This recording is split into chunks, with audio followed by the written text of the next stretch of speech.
ধু মরুভূমির এক প্রান্তে ছোট একটি গ্রাম, নাম তার আল-খাফি। চারদিকে শুধু তপ্ত বালু আর খোরমা খেজুরের কয়েকটি বাগান। সেই গ্রামের এক কোণে একটি জীর্ণ মাটির ঘরে বাস করত আসেম। পেশায় সে ছিল একজন কাঠুরে, কিন্তু মরুভূমির রুক্ষতায় কাঠের সন্ধান পাওয়া ছিল ভাগ্যের ব্যাপার। আসেম দরিদ্র ছিল, কিন্তু তার অন্তরে ছিল এক মহাসম্পদ, আল্লাহর প্রতি অবিচল ঈমান। একদিন এক ভয়াবহ বালুঝড় আসেমের জীবনকে ওলটপালট করে দিল। ঝড়ে তার মাটির ঘরের ছাদ ভেঙে পড়ল। রক্ষিত অল্প কিছু খাবার ও খেজুর নষ্ট হয়ে গেল। তার উপর তীব্র ঠান্ডা জ্বরে আক্রান্ত হল তার একমাত্র ছোট মেয়ে ফাতিমা। ঘরে কোনো খাবার নেই, ওষুধ কেনার মতো একটি দিরহামও নেই। আসেম সাহায্যের আশায় গ্রামের ধনকুবের হারিসের দ্বারে গেল, কিন্তু কঠোর হৃদয়ের হারিস তাকে শূন্য হাতে ফিরিয়ে দিল। তীব্র হতাশায় যখন চারদিকের সব পথ বন্ধ হয়ে গেল, আসেম তখন মরুভূমির তপ্ত বালুর ওপর সেজদায় লুটিয়ে পড়ল। অশ্রুসিক্ত চোখে সে বলল, হে আল্লাহ, দুনিয়ার সব দরজা বন্ধ হতে পারে, কিন্তু তোমার রহমতের দরজা কখনো বন্ধ হয় না। তুমিই আমার একমাত্র ভরসা। কি পরদিন সকালে আসেম মরুভূমিতে বের হলো শুকনো কাঠের খোঁজে, যদি কিছু বিক্রি করে মেয়ের জন্য ওষুধ কেনা যায়। অনেক খোঁজাখুঁজির পর একটি মরে যাওয়া প্রাচীন খেজুর গাছের শিকড়ের কাছে সে মাটি খুঁড়তে শুরু করল। হঠাৎ তার কুঠারটি শক্ত কোনো জিনিসে আঘাত করল।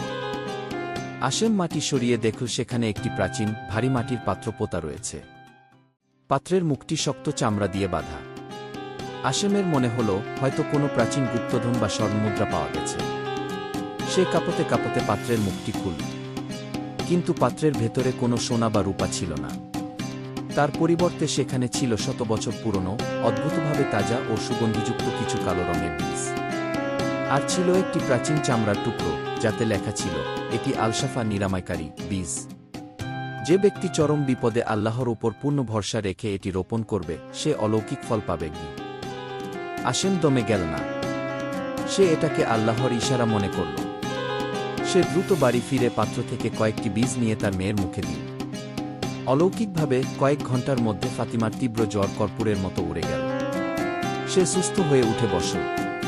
চমকপ্রদ ঘটনাটি ঘটলের পরদিন আসেম বাকি বীজগুলো তার ঘরের পেছনের ছোট মাটিতে রোপণ করেছিল। মরুভূমির তপ্ত বালুতে যেখানে একটি সাধারণ গাছ জন্মাতে বছরের পর বছর লাগে, সেখানে মাত্র এক রাতে সেই বীজ থেকে বিশাল সবুজ অলৌকিক ওষুধি গাছ গজিয়ে উঠল। সেই গাছে এমন কিছু ফুল ও ফল ধরল যা পুরো আরবে কেউ কখনো দেখেনি। এই অদ্ভুত খবরের কথা ছড়িয়ে পড়ল চারদিকে।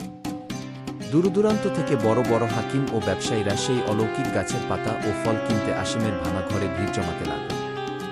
যে আসেম দুদিন আগে এক টুকরো রুটির জন্য মানুষের দ্বারে ঘুরেছিল, আল্লাহ তাকে রাতারাতি পুরো অঞ্চলের সবচেয়ে সম্মানিত ও সচ্ছল ব্যক্তিতে পরিণত করলেন। এমনকি সেই অহংকারী হারিসও নিজের এক কঠিন রোগের চিকিৎসার জন্য আসেমের গাছের শরণাপন্ন হল। আসেম তাকে ফিরিয়ে দেয়নি, বরং বিনামূল্যে তাকে সাহায্য করল। বন্ধুরা, আজকের ভিডিওটি যদি আপনাদের ভালো লেগে থাকে, তাহলে অবশ্যই একটি লাইক দেবেন। ভিডিওটি কেমন লাগলো তা নিচে কমেন্ট করে জানান, আর এই ধরনের আরও ভিডিও দেখতে চ্যানেলটি সাবস্ক্রাইব করতে ভুলবেন না। দেখা হচ্ছে পরের ভিডিওতে। ধন্যবাদ।